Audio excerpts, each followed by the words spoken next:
Welcome back to my YouTube channel learning student. तो आज हम लेके आए हैं जो क्लास 10th का यूपी बोर्ड एग्जाम देने वाले बच्चे हैं उनके लिए वेरी इंपॉर्टेंट क्वेश्चन जीवन परिचय, जो कि है आचार्य रामचंद्र शुक्ल जी का। ठीक है, अगर जो बच्चे 90 प्लस टारगेट बनाए हैं, 90 प्लस पाना चाहते हैं हिंदी में, तो आप ये जीवन परिचय याद कर लीजिएगा। मोस्ट इम्पॉर्टेंट है, आपके 5 नंबर श्योर है इसमें। ठीक है, तो देखेंगे कि किस प्रकार से लिखेंगे आचार्य रामचंद्र शुक्ल जी का जीवन परिचय। ठीक, सबसे पहले आप इसी प्रकार से स्केच पेन से हेडिंग डाल दीजिएगा। ठीक है, ब्लैक पेन से नहीं बच्चा, स्केच पेन से।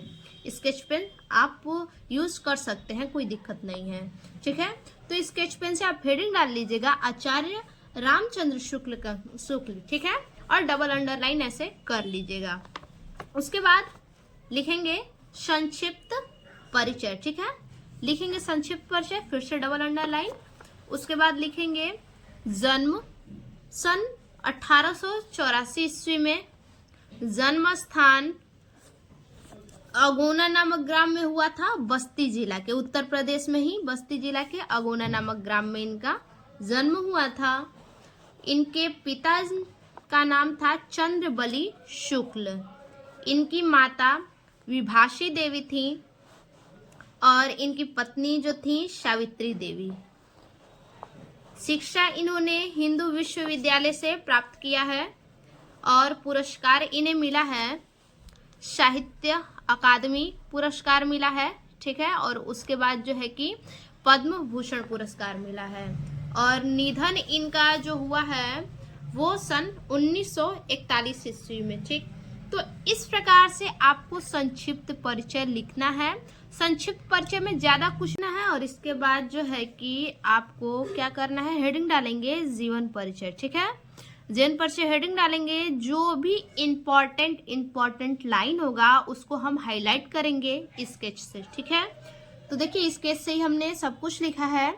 जीवन परिचय डबल अंडरलाइन ऐसे ही सेम आप कीजिएगा।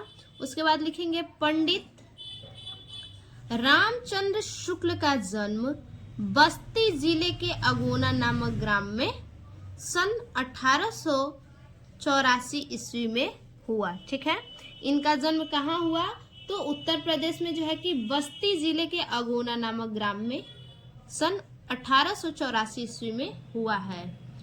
आपको रटना बिल्कुल भी नहीं है, बस आप समझते रहिए। ठीक है, याद करने की जरूरत नहीं पड़ेगी आपको, आप समझ लीजिए।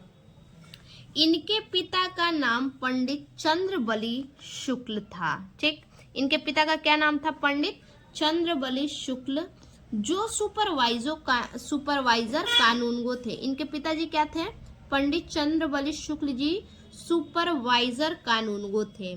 इनकी माता आचार्य रामचंद्र शुक्ल की जो माता है, इनका नाम विभाषी देवी था।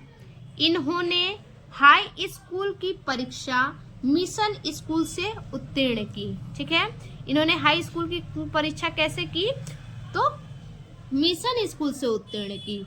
इंटरमीडिएट की परीक्षा के बाद ये मिर्जापुर के न्यायालय में नौकरी किए। ठीक है, इंटरमीडिएट की परीक्षा पास करने के बाद जो है कि ये मिर्जापुर के न्यायालय में नौकरी किए। बाद में इनकी नियुक्ति काशी हिंदू विश्वविद्यालय में, ठीक है, बाद में इनकी नियुक्ति कहाँ हुई, काशी हिंदू विश्वविद्यालय में हिंदू नहीं होगा, हिंदी होगा यहाँ पे। ठीक है, आप ध्यान दे के लिखिएगा, हिंदी के प्राध्यापक पद पर हो गए। ठीक, हिंदी के प्राध्यापक पद पर ये हो गए। ठीक है, आगे इसी पद पर कार्य करते हुए 2 फरवरी सन 1941 में इनका निधन हो गया। बस आपको जीवन परिचय में इतना ही लिखना है, बाकी अदर कुछ भी नहीं, बहुत छोटा सा जीवन परिचय। ठीक है, क्योंकि आपको उसमें लिखा रहता है अधिकतम जो है कि शब्द सीमा 80। ठीक है, 80 शब्द लिखा रहता है, इसलिए आपको बहुत ज्यादा नहीं लिखना है। जीवन परिचय हो गया। अब देखेंगे साहित्यिक परिचय। ठीक, हेडिंग डालेंगे साहित्यिक परिचय, लिखेंगे हिंदी निबंध को नया आयाम देकर शुक्ल जी हिंदी साहित्य के आलोचक, श्रेष्ठ निबंधकार एवं युग प्रवर्तक आचार्य थे। ठीक है, शुक्ल जी क्या थे? हिंदी निबंध को नया आयाम दिए ये, और शुक्ल जी हिंदी साहित्य के आलोचक, श्रेष्ठ निबंधकार और युग प्रवर्तक आचार्य थे। आगे, इन्होंने 19 वर्षों तक, ठीक है, इन्होंने 19 वर्षों तक काशी नागरी प्रचारिणी पत्रिका का संपादन भी किया। आलोचन इनका मुख्य और प्रिय विषय था। जो आलोचन था इनका वो मुख्य और प्रिय विषय था। इन्होंने हिंदी साहित्य का इतिहास, ठीक है, हिंदी साहित्य का इतिहास लिखकर इतिहास लेखन परंपरा का सूत्रपात किया। तो इस प्रकार से जीवन परिचय और साहित्यिक परिचय हो गया। अब देखेंगे इनकी कृतियां। हेडिंग डालेंगे डबल अंडरलाइन। फिर निबंध, निबंध में कौन कौन सा निबंध है? एक तो है चिंतामणि तथा विचार विधि, ये निबंध हो गया। उसके बाद दूसरा हेडिंग डालेंगे इतिहास। इतिहास क्या है? इतिहास है हिंदी साहित्य का इतिहास। ठीक, उसके बाद संपादन, ये जो किए हैं, जैसी ग्रंथावली का संपादन इन्होंने किया, तुलसी ग्रंथावली, और मोस्ट इम्पोर्टेंट जो है वो काशी नागरी प्रचारिणी। निबंध, इतिहास, संपादन, और उसके बाद लिख देंगे आलोचना। आलोचना कौन कौन से हैं? सूरदास, रश्मिमांसा, त्रिवेणी, ये इनके संपादक हैं। तो इस प्रकार से जो है कि आचार्य रामचंद्र शुक्ल का जीवन परिचय पूरा हुआ। अगर ये वीडियो बच्चा आपको अच्छा लगे तो प्लीज़ हमारे चैनल को लाइक कीजिए, सब्सक्राइब कीजिए और कमेंट कीजिए कि आपको अगला वीडियो किस टॉपिक पे चाहिए। फिर से मिलते हैं ऐसे एक और नए वीडियो में, तब तक के लिए धन्यवाद।